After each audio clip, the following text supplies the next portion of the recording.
미국의 초대 대통령 누군지 아시죠? 조지 워싱턴이 어렸을 때 아버지 손을 잡고 시장 구경을 갔습니다. 마침 앵두철입니다. 좌판에 앵두를 이렇게 가득 이렇게 이제 쌓아놓고 사람들이 팔고 있는데 워싱턴이 그것을 먹고 싶어서 가만히 서가지고 침을 꼴깍꼴깍 삼키고 있었어요. 그것을 본 주인 아저씨가 너무 예쁘고 똘똘하게 생겼으니까 애야 한 주먹 씹어 먹어.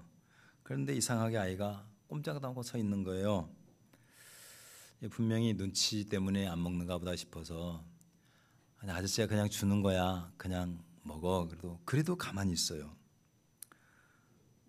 주인 아저씨가 그러면 내가 줄게 그러면서 한 주먹을 쥐어줬습니다. 그것을 받아든 워싱턴이 감사합니다 인사를 굽어가고 이제 나와서 맛있게 먹으면서 집에 가는데 아버지가 물었어요. 야, 왜 아저씨가 네가 한 주먹 먹으라 할 때 안 먹었어? 그랬더니 워싱턴이 대답했어요. 내 손은 작고 아저씨 손은 크잖아요. 대통령 될 싹이 보인 겁니다. 여러분, 우리가 하나님 앞에서 내가 내 방법대로 한들 그게 얼마나 크겠습니까? 놀라우신 하나님의 손이 우리의 삶의 길을 열어주실 때, 도와주실 때에 창대하게 될 줄을 믿습니다. 옆 사람과 인수합니다. 하나님의 크신 손이 당신과 함께하기를 축복합니다. 시작.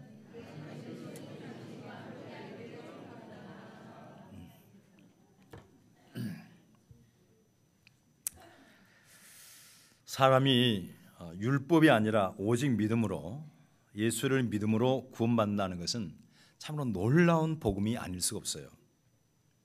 예를 들어서 온 세상 사람들로부터 다 손가락질 받는 사람이 율법을 지켜서 구원받을 수는 없는 거예요. 그러잖아요. 물론 선하게 산 사람도 불가능하지만 모두가 그 사람은 나쁜 사람이 하는데 그가 어떻게 율법을 지켜서 구원을 받겠습니까? 하지만은 예수를 믿으면 구원을 받습니다. 율법을 다 지킬 수는 없지만 예수를 믿으면 구원을 받는 거예요.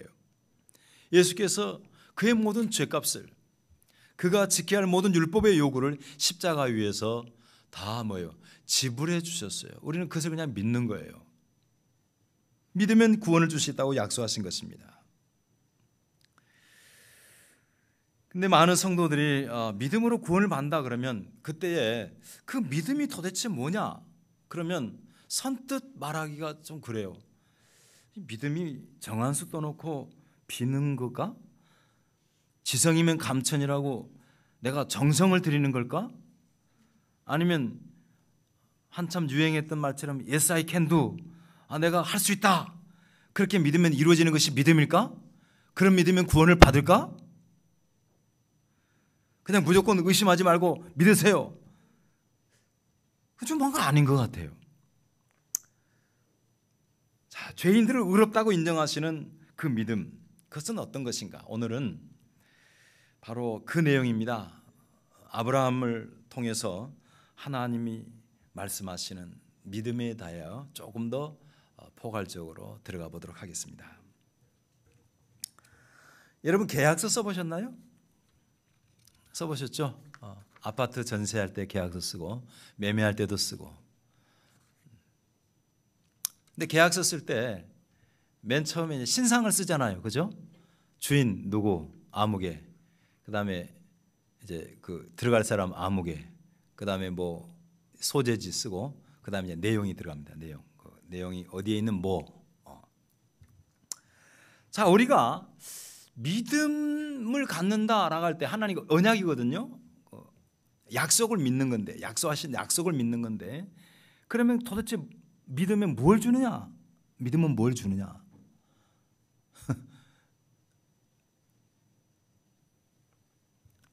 우리 로고스 스쿨 아이들을 원래는 이 캠프를 갔다가 이번에는 1박 2일을 하는데 집에서 각자 자고 여기서는 안 자겠다. 그랬더니 애들이 에이 그게 캠프예요? 안 오겠다는 거예요. 그래서 선생님들이 한 발 뺐습니다. 재우자 그래서요. 교회에서 재웠어요. 자, 내용을 잘 알아야 돼요. 내용을. 한밤 자는 게 중요한 게 아니죠. 근데 애들은 거기에 관심이 많아요. 자면서 귀신놀이를 할 것인가? 오해하지 마세요. 귀신놀이. 또 자면서 무슨 게임을 할 것인가? 여기에 관심이 많은데 선생님들의 관심이 뭐냐면은 이 아이들에게 어떻게 하면 사도행전을 하기 전에 애들이 그 기도하게 할 것인가? 그리고 사도행전에 그 사도들이 복음을 전했듯이 이 아이들이 어떻게 하면 선교의 비전을 도전시킬 것인가? 그래서 이제 둘째 날 그 선교사 마을을 가서 보고 그랬는데 이게 아이들이 생각하는 것과 어른이 생각하는 것과 좀 달라요. 마찬가지예요. 우리는 예수 믿으면 무엇을 주시느냐? 근데 하나님이 주시고자 하는 것과 내가 얻고자 하는 게 일치될 수도 있지만 그렇지 않을 때가 훨씬 많아요. 여러분 자녀가 보통 문제가 아닙니다. 이번에 장례식장 제가 지난주 갔잖아요. 갔는데 저하고 제 아내하고 입이 벌어졌어요. 거기에 모니터에 돌아가신 분들 보니까 할머니들이 기본이 91세, 93세, 94세. 아, 놀래네. 어마어마하게 사시는 거예요. 자, 어른이 주고 싶어하는 것과 아기가 갖고 싶어하는 게 달라요. 하나님이 주시고자 하는 게 뭐냐? 예수를 믿고 정말 믿고 어려워진 사람에게 주실 것이 뭐냐? 계약서에 내용이 있는 거예요. 내용. 뭘 주겠다는 거예요? 장수하는 건가? 자, 우리 다시 13절을 보겠습니다. 시작. 아브라함이 아나 그 후손에게 세상의 상속자가 되리라고 하신 언약은 율법으로 말미암은 것이 아니요 오직 믿음의 의로 말미암은 것입니다. 여기 보니까 계약서 내용이 나왔는데 아브라함이나 그 후손에게, 아브라함뿐만 아니라 그 아브라함이 가진 믿음을 가지고 있는 후손들에게 약속을 했는데 뭔 약속을 했다고요? 지금 나오잖아 여기에. 뭔 약속이에요? 세상의 상속자. 도대체 세상의 상속자가 뭐예요? 예수 믿으면은 그냥 아무거나 갖는 것이 내 땅인가? 세상의 상속자니까. 상속자는 말 그대로 상속자예요. 뭔 상속자? 세상의 상속자. 그래서 이런 때는 천사 이제 원어를 뒤져봐야 돼. 원어를 뒤져봤더니 재밌는 단어가 나왔습니다. 그게 뭐냐면 코스모스의 상속자예요. 코스모스의 헬라어로 코스모스, 영어로는 카스모스. 왜 얘네들은 발음을 이렇게 돌려서 할까? 그러면 예수 믿으면은 어디 코스모스를 갖다가 한 곳이 뽑아주나? 그게 아니고 이거에 이제 그 시대의 언어를 이해를 해야 되는데 이것을 번역을 세상의 상속자로니 도무지 이해가 안 가는 거예요. 우리는 이 세상 코스모스라는 것은 뭐냐면 카오스의 반대입니다. 그러니까 카오스는 뭐냐면 무질서예요. 무질서. 무질서의 반대가 코스모스예요. 이게 질서예요. 질서. 하나님이 태초에 세상을 만드실 때에, 창조하실 때에 처음에 무질서에서 질서로 나갑니다. 그렇죠? 그래서 여러분 창세기를 1장을 쭉 보면은 2장의 가정이 이루어지기까지 한 생명체가 살 수 있도록 모든 것을 차근차근 질서를 따라서 창조의 모습을 볼 수가 있어요.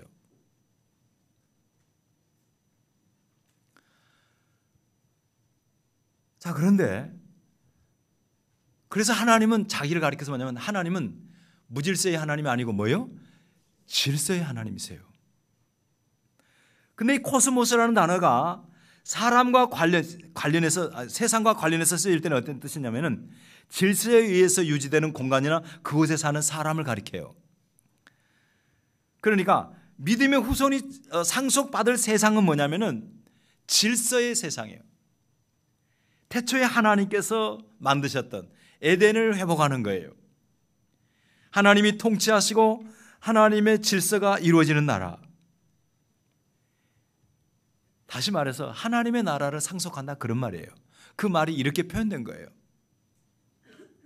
여러분 보세요. 질서의 하나님께서 세상을 질서 가운데 창조하셨지만은 인간이 죄로 말미암아 온 세상이 다시 무질서가 되어버렸어요. 혼돈이 되어버렸어요. 그래서 인간이 죄를 범함으로 해서 하나님과 인간 사이가 질서가 깨져버렸어요. 하나님은 창조주, 인간은 피조물로서 그분을 예배하고 그분 안에 순종하며 살면 그 질서가 있는 곳이에요. 여러분, 이 평화라고 하는 것은 질서가 있는 곳에 나타나는 겁니다. 무질서하면 평화가 없어요. 그래서 생명이 있던 그 땅에 죽음이 찾아온 거예요. 인간관계가 죄로 인해서 갈등과 미움과 불행의 세상이 되어버렸습니다. 질서가 깨져버렸어요. 자연계도 저주를 받아서 자연계가 그 에덴 동산이 가시덤불과 엉겅퀴가 가득하게 되었습니다. 한마디로 코스모스의 세계가 카오스 세계가 되어버렸어요. 하지만은 언약의 믿음, 올바른 믿음이 들어가면 그런 무질서가 다시금 질서의 세계로 회복된다는 것입니다. 그래서 회복이 되는 거예요. 예수를 믿으면 사망이 변하여 다시 뭐예요? 생명으로 바뀌는 것입니다. 믿으시기를 바랍니다. 그래서 예수를 믿으면 불행한 인간관계가 변해서 다시 화평이 찾아오는 거예요. 예수를 잘 믿는다고 하는 것이 바로 그런 겁니다. 예수를 잘 믿는 것은 하나님과 바른 관계를 가지면서 모든 질서를 회복하는 거예요. 회복하는 거.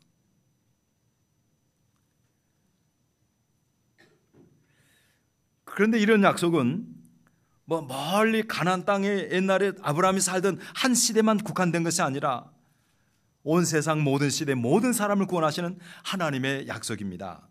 우주적이고 범세계적인 하나님의 계획이에요. 에덴 동산에서 파괴된 에덴 동편의 그 비참한 죽이고 멸망시키는 그런 곳에서 다시금 예수로 말미암아 하나님의 질서, 구원 생명이 회복될 것, 이것이 바로 언약의 계약서에 나오는 언약의 내용입니다.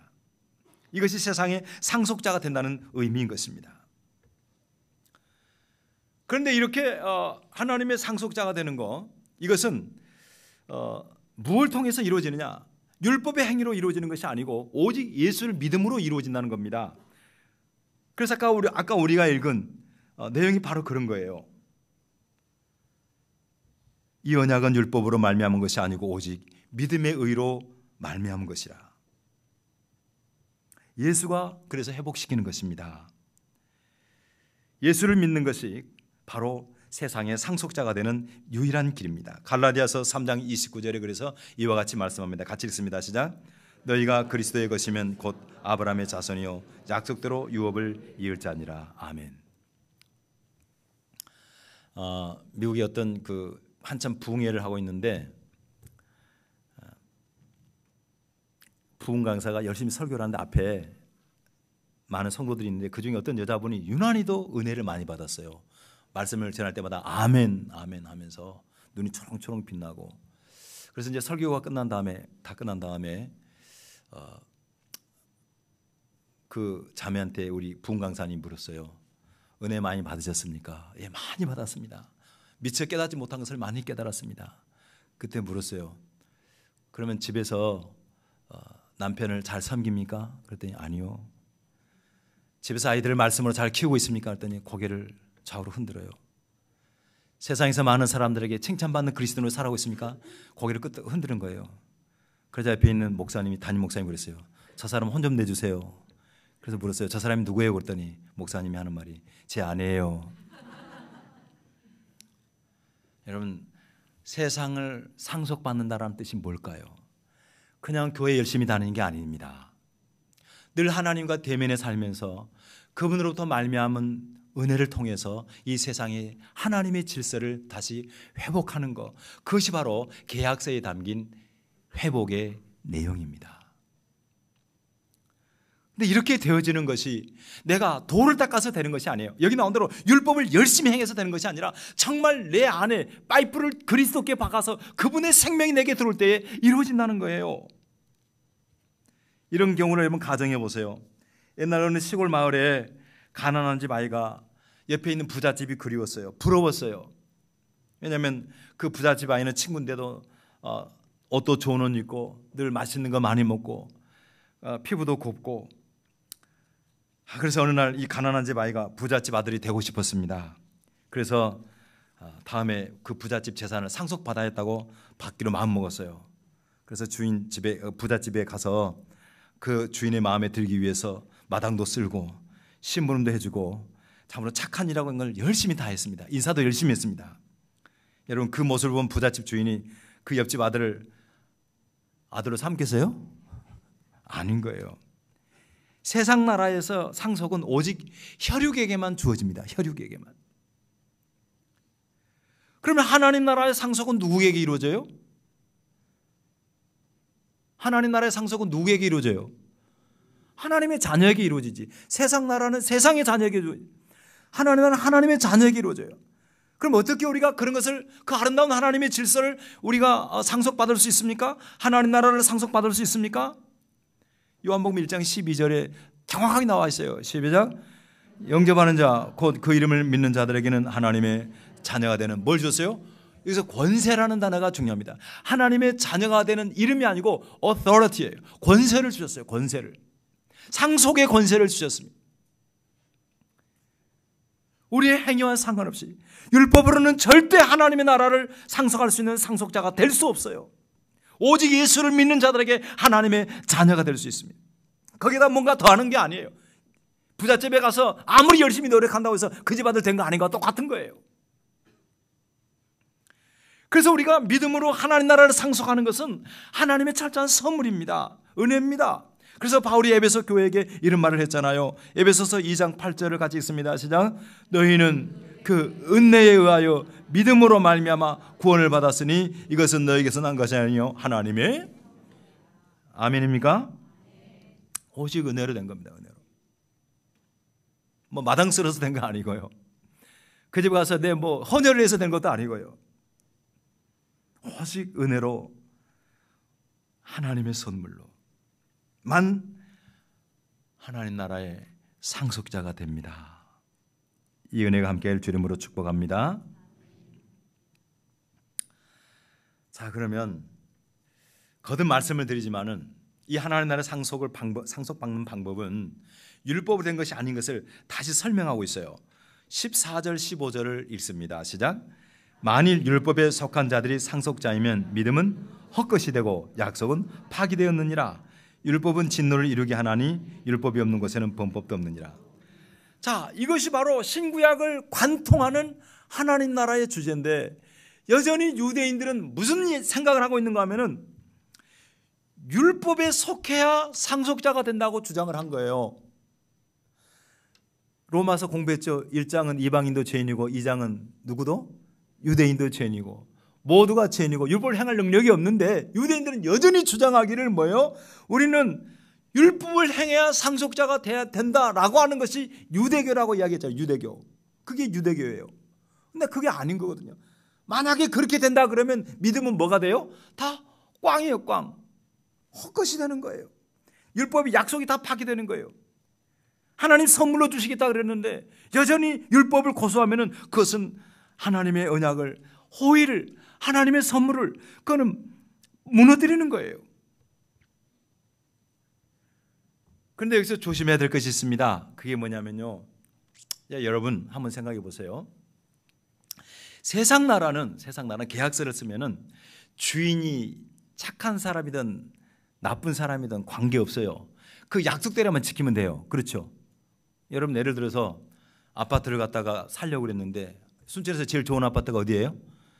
부영 7차입니다. 그게 싼 값에 나왔어. 한 1억 5천에 나왔네. 31점 몇 평이 1억 5천에 싸잖아. 나왔는데 계약을 하려고 딱 봤더니 아저씨 인상이 더럽게 생겼어. 나네. 딱 봤더니 사기꾼인데도 모르고 착하게 생겼어. 아, 할게. 중요한 것은 계약의 내용을 이행하는 게 중요한 거예요. 계약의 내용. 여러분 자녀들이 엄마 시장 갔다 올게. 올 때 맛있는 거 사와. 그랬어요. 그러면 이제 애들은 이제 띵동하고 벨이 울려서 이제 요즘 띵동 울리지도 않지. 띠디디디딩 눌러가지고 문이 쫙 열렸어. 엄마 딱 들어와. 그럼 애가 가장 먼저 뭘 봐요? 엄마 손만 보지. 거기에 뭐예요? 뭐가 들렸느냐. 신앙은 조심하셔야 돼요. 그렇게 믿으면 안 돼요. 하나님이 내게 무엇을 주실 것인가에 관심을 갖지 말고 약속하신 하나님을 믿어야 돼요. 하나님을 바라봐야 돼요.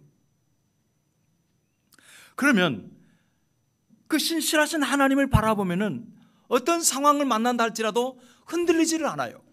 그 구원이 세상의 상속자의 약속이 이루어지는 거예요. 그 방법을 말하는 거거든요. 자, 그 대표적인 케이스가 아브라함입니다. 자, 18절 제가 읽습니다. 아브라함이 바랄 수 없는 중에 바라고 믿었으니 이는 내 후손이 이가 되리라 하신 말씀대로 많은 민족의 조상이 되게 하려 함이라. 19절 같이 시작.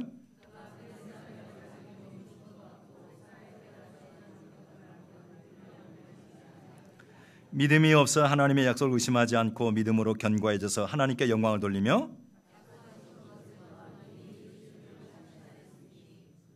같이 시작. 그러므로 그것이 그에게 의로 여겨졌느니라. 자, 아브라함이 믿었는데 뭘 믿었냐면은 신기한 거예요. 자기 몸을 보면 도저히 아기를 낳을 거라는 약속을 믿을 수가 없어.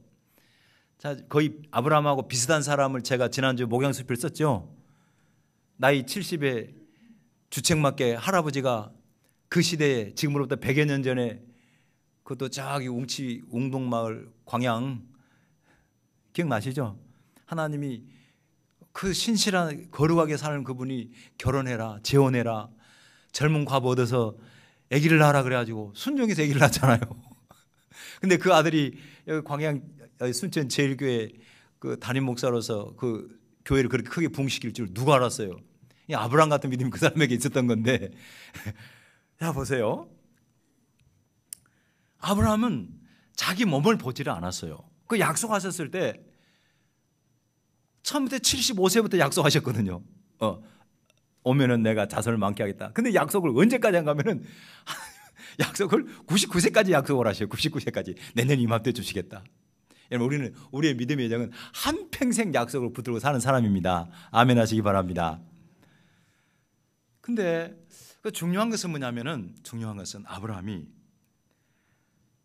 하나님께 영광을 돌리며 이루실 줄을 믿고 나갔어요. 그러니까 아브라함이 뭐냐면은, 예를 들어서 이런 거예요. 하나님 약속하실 때 주여 믿습니다. 내 몸이 회복될 줄 믿습니다. 그래서 내가 잘해서 아기를 다시 낳을 줄 믿습니다. 이런 믿음이 아니고요. 믿을 때 조심해야 돼요.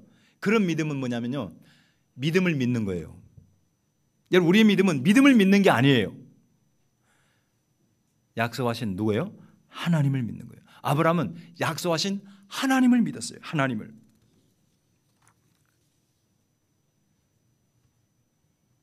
그래서 17절에 보면은 다 같이 시작. 기록된 바 내가 너를 많은 민족의 조상으로 세웠다 하심과 같으니 그가 믿은 바 하나님은 죽은 자를 살리시며 없는 것을 있는 것으로 부리시는 이시니라. 자, 그러니까 죽은 자를 살리시며 없는 것을 있는 것으로 부리시는 그 하나님을 믿는 거예요. 하나님을.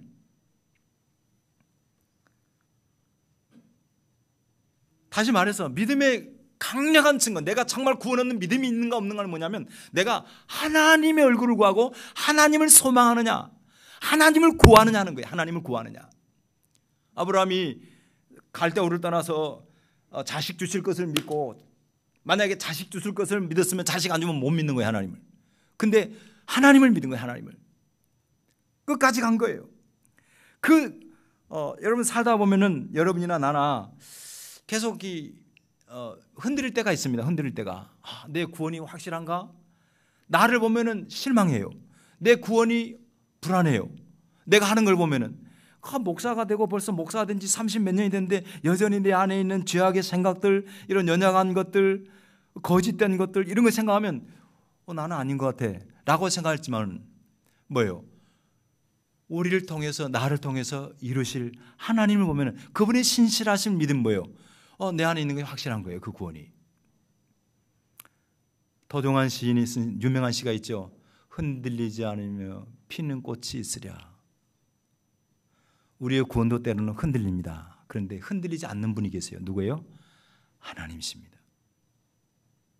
그 하나님을 믿는 믿음, 그것이 바로 세상의 상속자, 하나님 나라 상속자가 되는 비결인 것입니다.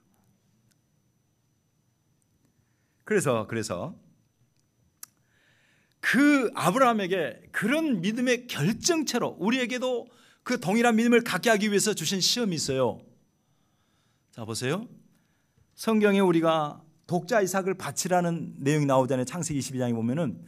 그러면 우리는 생각할 때 아브라함 같은 믿음을 우리도 가져야 됩니다. 그럼 여러분 독자 바칠래요? 그럼 나는 못 바치면 아브라함 같은 믿음이 안 되고 그럼 나는 구원받지 못하나? 그런 건 아닌 거예요. 하나님이 아브라함에게 독자 이삭을 바치라는 것은요, 결국 아브라함과 우리가 믿음 구원받는 것은 아브라함과 동일한 믿음으로 구원받는데, 그것은 뭐냐면은 결정적으로 아브라함이 죽은 자를 살리신 하나님을 믿는 믿음을 보여주는 거예요. 그러니까 아브라함에게 독자 이삭을 바치는 순종, 그것은 하나님의 신실함을 믿는 결과로 주어진 것이지 그 바쳐서 믿음으로 구원받는 게 아닙니다. 그러니까 앞으로 여러분 독자 이삭 이야기가 나오면 뭘 생각하시면 되는가 하면은 죽은 자를 살리신 하나님을 믿는 믿음으로, 그 믿음이 내게 있냐 이거예요. 그래서 독자 이삭을 바친 그것이 모리아산이잖아요. 모리아산. 근데 결국은 또 뭐냐면 우리에게는 그럼 우리가 죽은 자를 살리신 하나님을 믿는 믿음을 우리가 갖게 하는 거예요. 그래서 독자 이삭을 죽인 것은 모리아산이지만은 죽은 자를 살리신 예수가 죽은 곳은 어디예요? 갈보리산인 거예요. 독자 이삭을 다시 살리기 위해서 그곳에서 순양이 죽었지만은 죄 많은 우리를 살리기 위해서는 뭐예요?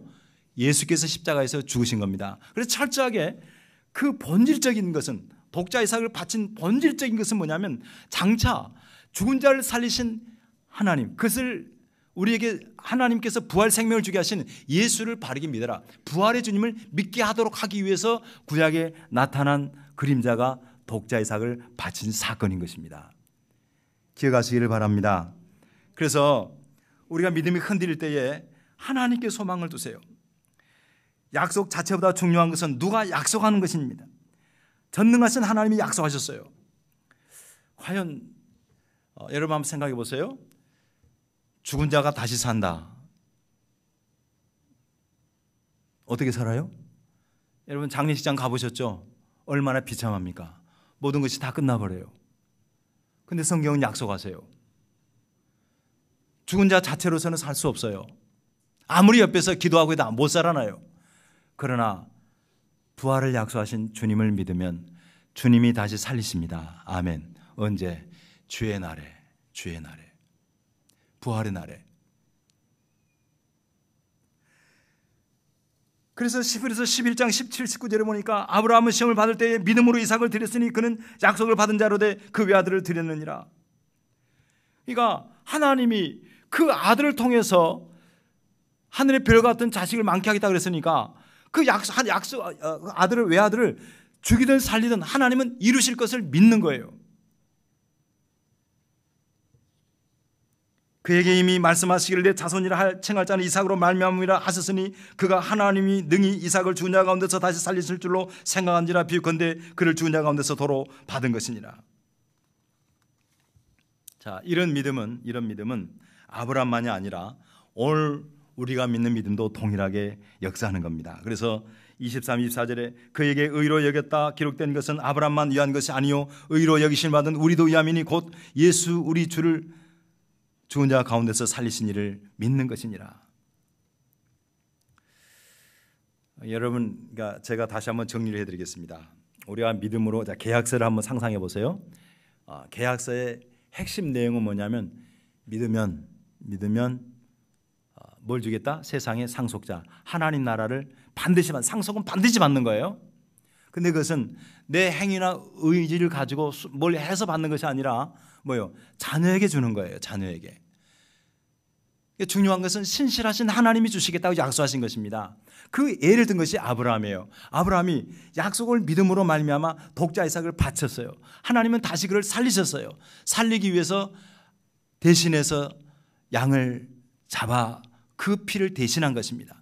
그런 믿음, 아브라함이 독자 이삭을 바친 그 믿음이 뭐냐? 오늘날 바로 우리가 십자가에 죽으신 예수를 믿는 믿음이에요. 그 믿음을 갖는 자에게 동일하게 하나님의 나라, 영원한 생명, 세상의 상속자로 이 땅을 복되게 살게 하겠다라는 내용인 것입니다. 그 내용이 하나님의 계약서에 나와 있는 거예요. 그러니까 중요한 것은 방법론은 뭐냐? 내 믿음을 믿는 것이 아니라 약속하신 누구를 믿어요? 하나님을 믿는 것이다. 이것이 바로 오늘 말씀의 핵심입니다. 말씀을 정리하겠습니다. 제가 읽었던 책에 나오는 한 내용인데요. 이분이 고신대 대학원 신약학 교수님으로 계시다가 은퇴를 하신 걸로 알고 있는데 그분이 예수 믿게 된 배경이 참 재밌습니다. 이런 거예요. 한번 들어보세요. 그분이 어렸을 때 당연히 예수 안 믿죠. 근데 그 동네 신장로 맨 마지막 집에 외국인 선교사가 사는 거예요. 외국인 선교사가 살아서, 근데 선교사님 앞에 집에 그 길의 마지막이니까 넓은 공터가 있는 거예요. 아이들이 꼭 거기 가서 놀아요. 거기 가서.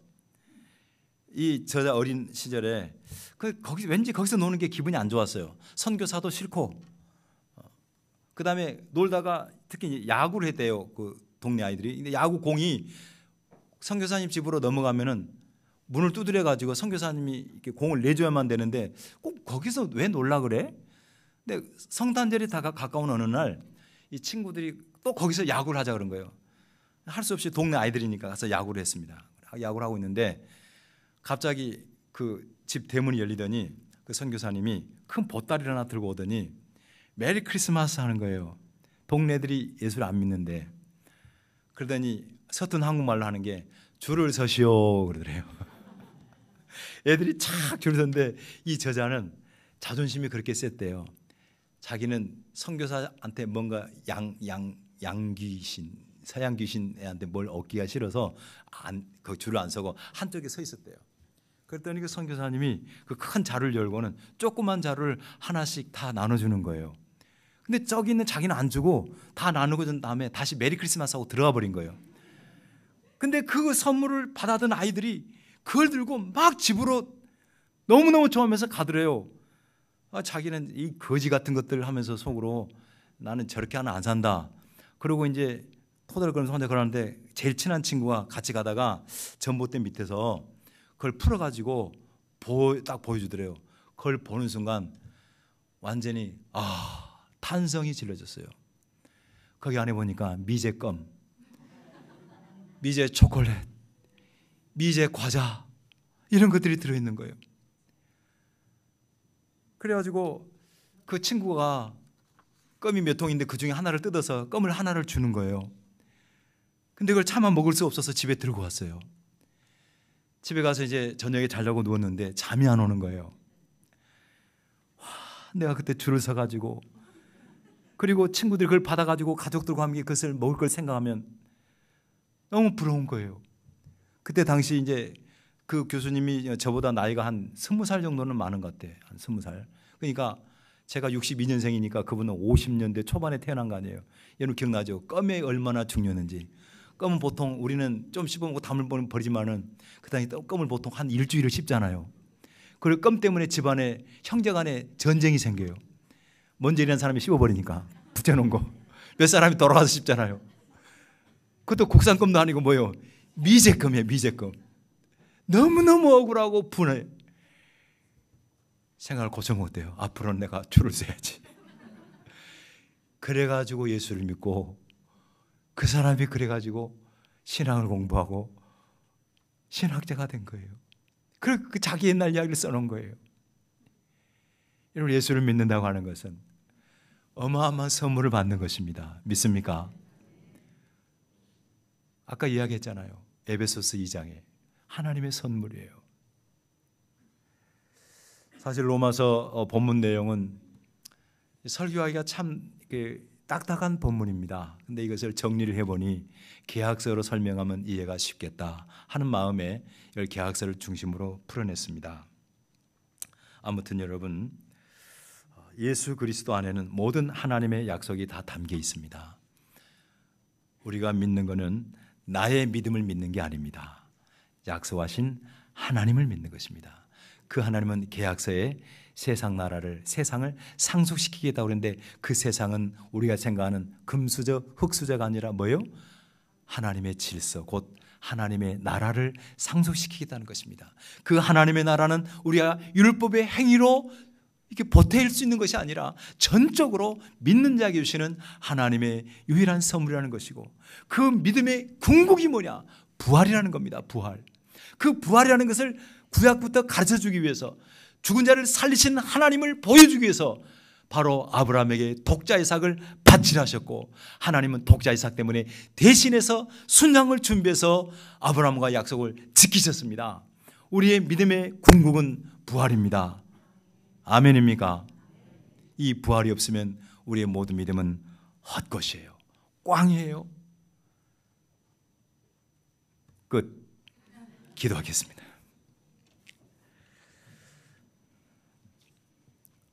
우리 이 시간 기도하실 때에 합심해서 한번 기도하기를 원해요. 혹시 내가 갖고 있는 믿음이 내 열정에 근거한 나의 믿음을 믿는 것은 아닌지. 구원은 믿음은 그게 아니에요. 구원은 믿음은요, 순전히 약속하신 하나님을 믿는 것이고, 그 패키지로 따라온 것이 뭐냐면 하나님을 믿을 때에 주어진 것이 하나님 나라를 상속하는 거예요. 언약의 내용이에요. 그것을 붙드는 거예요. 그리고 그것의 클라이막스가 뭐냐면 부활 생명입니다. 영원한 구원입니다. 이것이 내게 있음을 믿습니다. 내게 주신 하나님을 믿습니다. 그 믿음으로 무장하게 도와주세요. 그리고 그런 사람이 기도하면서 신실하신 하나님을 확고히 붙드는 것, 이것이 바로 은사로서의 믿음입니다. 이런 믿음이 우리 안에 충만하게 없어서 통성으로 기도하겠습니다. 할렐루야. 거룩하시고 존귀하신 하나님 아버지, 주님, 우리가 예수를 믿습니다. 하나님 열심히 믿어야 되는 건가요? 장독 때 물을 떠놓고 빌었던 조상 같은 그런 믿음이 아닙니다.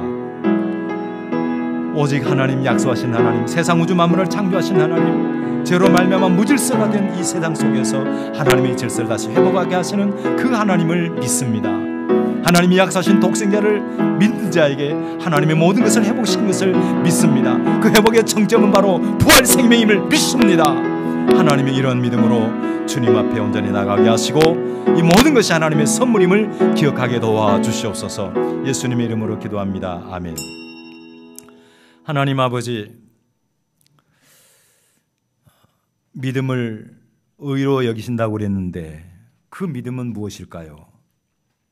오늘 성경은 그것을 우리에게 가르치시기 위해서 아브라함을 예로 들고 있습니다.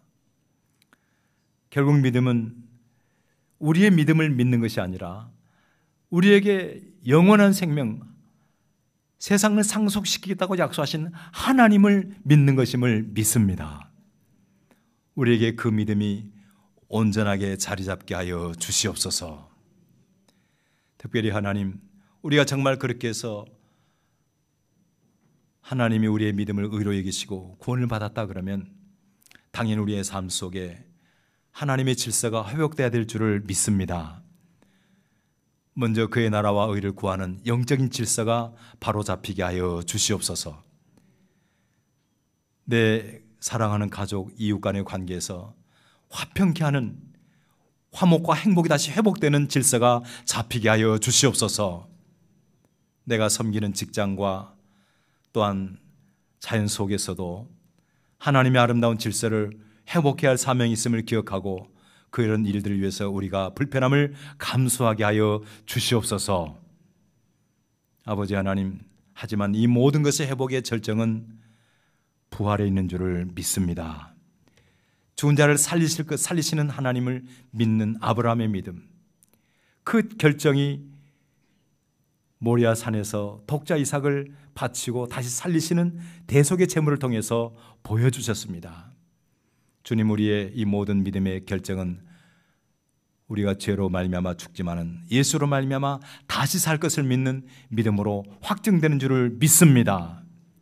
우리가 하나님을 온전히 믿거든 부활 신앙을 분명히 하고 부활의 주님을 믿고 함께 부활할 그날을 기대하며 소망을 주님께 두는 거룩한 성도들이 되게 하여 주시옵소서. 예수님의 이름으로 기도하옵나이다. 아멘.